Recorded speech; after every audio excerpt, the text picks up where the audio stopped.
por balalet kenom wan pa ayom ba it narikirna nga pi pet ya pi ngam klet da lay ru wat la na nga sha chai pi he jing mot sha pi ka pe jing suk jing san ha pi nga la she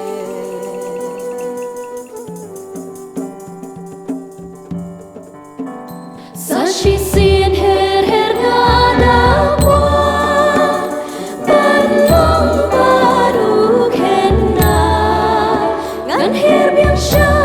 ki por bajnai sha ki mon